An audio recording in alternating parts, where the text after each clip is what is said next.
Capricorne, bonjour et bienvenue sur ma chaîne pour votre lecture intuitive générale du mois de mars. J'espère que vous allez bien. Quelques petits points de précision avant de démarrer. Cette lecture est générale, c'est-à-dire qu'elle peut aborder tous les domaines, sentimental, professionnel ou personnel. D'autre part, elle ne pourra pas correspondre à tous les Capricornes, donc si c'est le cas, n'hésitez pas à aller consulter votre ascendant. Vous pouvez me laisser un commentaire en dessous de cette vidéo. Vous pouvez également la liker et vous abonner à ma chaîne si ce n'est pas encore fait. Voilà. Capricorne, votre énergie du mois, vous avez le battleur. Alors ici, le battleur, je pense qu'il indique vraiment le commencement de quelque chose de nouveau. C'est-à-dire que vous vous préparez à une mise en route. Alors ça peut être dans le domaine professionnel, sentimental, personnel. Dans tous les cas, cette carte elle indique vraiment que vous vous dirigez vers un terrain vierge où tout va être à expérimenter et vous allez devoir être capable d'utiliser tout votre potentiel pour justement pouvoir défricher ce terrain et pour y planter vos premières graines afin de les cultiver. Je crois vraiment qu'ici, avec le battleur, il y a vraiment cette notion d'exploiter vos talents pour vous donner cette capacité de vous réinventer et de tout réaliser. Hein, c'est vraiment utiliser correctement ses outils, son potentiel pour arriver à démarrer quelque chose. Vous démarrez le mois de mars avec la 9 de coupe.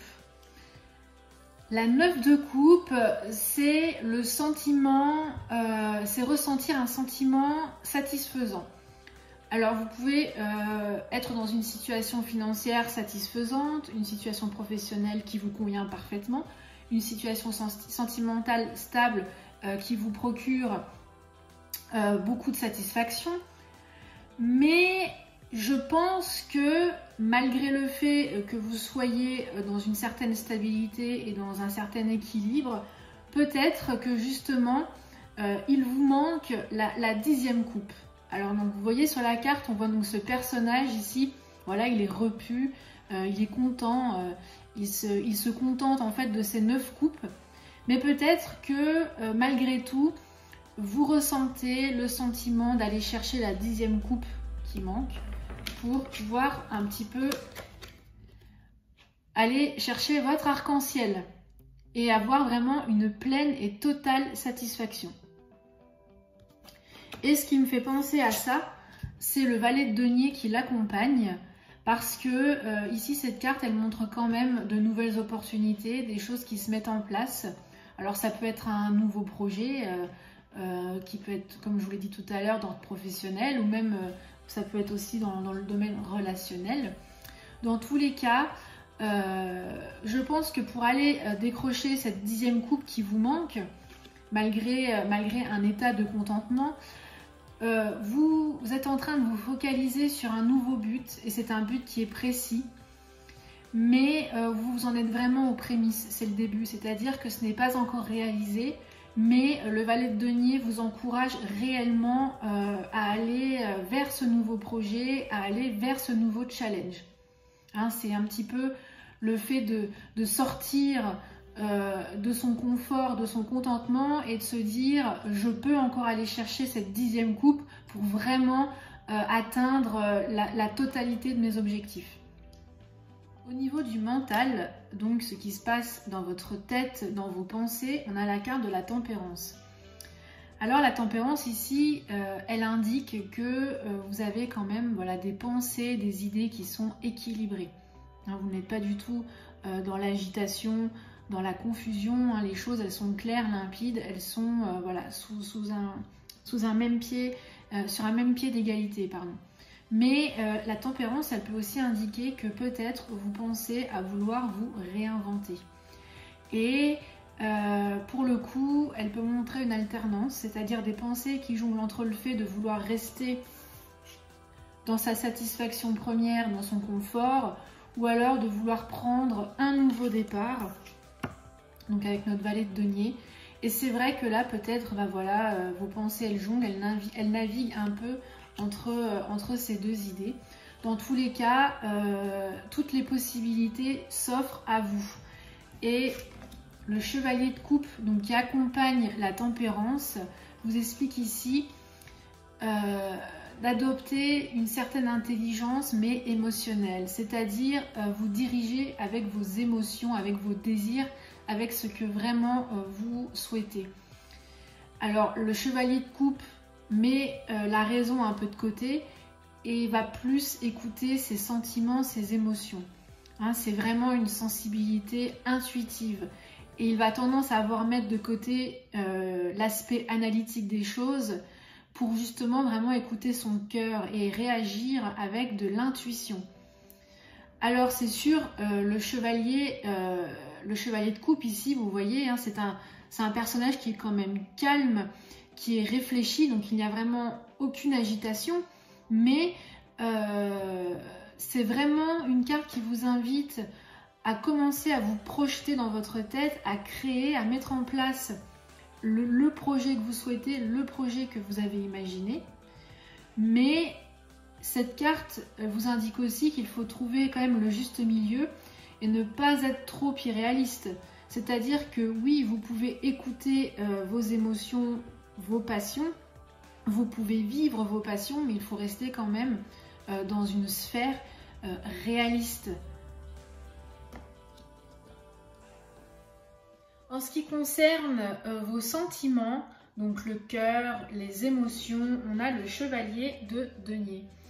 Alors ici, il symbolise l'aspect ordonné et méticuleuse des choses. C'est-à-dire que vous considérez votre relationnel, vos émotions de manière constante, mais il y a aussi cette notion de vouloir planifier, de vouloir projeter les choses dans le futur, pour certainement avoir le contrôle sur les choses. Hein. Dans tous les cas, le chevalier de denier, c'est quand même un personnage qui est responsable et engagé.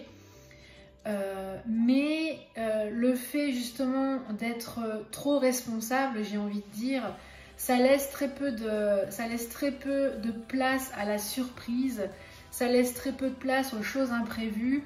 Et vraiment, on a cette sensation ici que au niveau du cœur et des sentiments, vous avez besoin de planifier les choses à l'extrême pour justement ne pas être surpris, ne pas être pris au dépourvu par les choses qui pourraient survenir dans le futur. Et ce qui est complètement paradoxal, c'est que la carte qui l'accompagne, c'est le chevalier d'épée. Alors vous voyez bien la différence entre les deux. Hein. On a donc notre chevalier de denier qui est calme, sage, tempéré. Et puis on a notre chevalier d'épée qui lui est dans la fougue la plus totale, dans l'emportement, dans l'effervescence. Mais c'est une effervescence pour agir. C'est-à-dire que là on a la quiétude, la sécurité, on a les choses qui sont planifiées, on est sans surprise. Et le chevalier d'épée il vient vous bousculer en mettant justement de l'énergie, de l'action par rapport à ces choses que vous avez méticuleusement rangées et méticuleusement planifié. Donc là vraiment le chevalier d'épée c'est un fonceur, il va de l'avant et c'est tout. Et ça c'est vraiment je pense cette carte qui est nécessaire pour vous lancer dans une nouvelle entreprise parce qu'elle va être l'énergie qui va vous propulser vers l'avant et pour justement dépasser tous les obstacles. Parce qu'avec votre énergie du mois, donc le battleur, comme vous êtes à la conquête d'un terrain vierge, vous allez vous diriger dans l'inconnu et vous ne savez pas ce qui va vous arriver. Hein, vous ne savez pas ce qui vous attend, c'est vraiment un nouveau monde à découvrir. Et cette carte-là, ce chevalier d'épée, c'est un atout parce que justement, il intellectualise un petit peu les émotions, il utilise, comment dirais-je, le cerveau de manière prédominante. Et il vient vraiment vous bousculer, c'est-à-dire il vient vous donner cette énergie nécessaire pour pouvoir dépasser d'éventuels obstacles que vous pourriez rencontrer. Donc là, je pense qu'ici, malgré cette carte qui montre l'emportement, l'agitation, etc., c'est vraiment un atout pour vous, dans le sens où elle va vous permettre d'escalader les montagnes, d'avoir cette énergie suffisante pour pouvoir avancer vers l'inconnu et vers vos nouveaux projets. L'issue du mois de mars, donc la finalité de cette lecture, on a la 5 d'épée. Alors ici c'est un peu intriguant parce que la 5 d'épée, effectivement, ça symbolise donc une victoire sur un obstacle, mais c'est une victoire en demi-teinte. On voit sur la carte, on a derrière, donc on a un ciel qui est nuageux, et puis donc on voit donc les adversaires dans la défaite la plus complète, notre personnage, la vainqueur qui ramasse ses épées, mais on sent quand même une sorte de... Alors j'irais pas dire jusqu'à dire de l'amertume, mais on a quand même une sorte, voilà, on a gagné, mais on n'est pas forcément content de la manière dont on a remporté la victoire. Donc voilà, c'est une victoire... certes qui est acquise, mais elle est, comment dirais-je, il y a des nuages qui planent un petit peu au-dessus de tout ça. Donc je ne sais pas, vous me direz. Et la 2 de coupe qui l'accompagne, donc ça montre quand même la concrétisation, c'est-à-dire que la 2 de coupe ici, ça montre en effet la notion d'engagement, de proposition.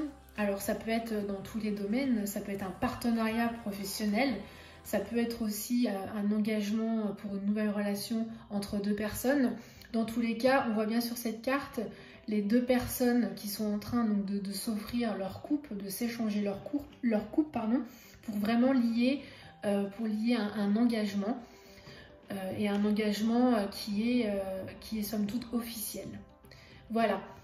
Donc par rapport à l'ensemble de cette lecture, on va dire, pour faire un résumé global, je pense que vraiment ce qui prédomine, c'est ce que vous allez faire de votre potentiel pour ce mois de mars.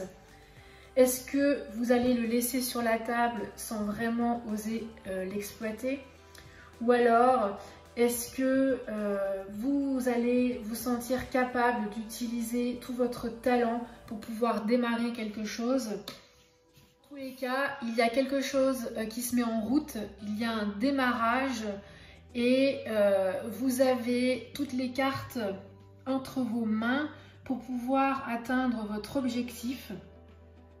Donc, ne reculez devant rien, écoutez vos passions avec justesse, lancez-vous avec force et courage, justement pour aller atteindre vos buts. Voilà. Eh bien, j'espère que cette lecture vous aura permis d'y voir un peu plus clair par rapport à votre situation. Pour ma part, je vous retrouve le mois prochain pour une nouvelle lecture générale. En attendant, je vous souhaite le meilleur et je vous dis à très bientôt. Voilà, ciao ciao!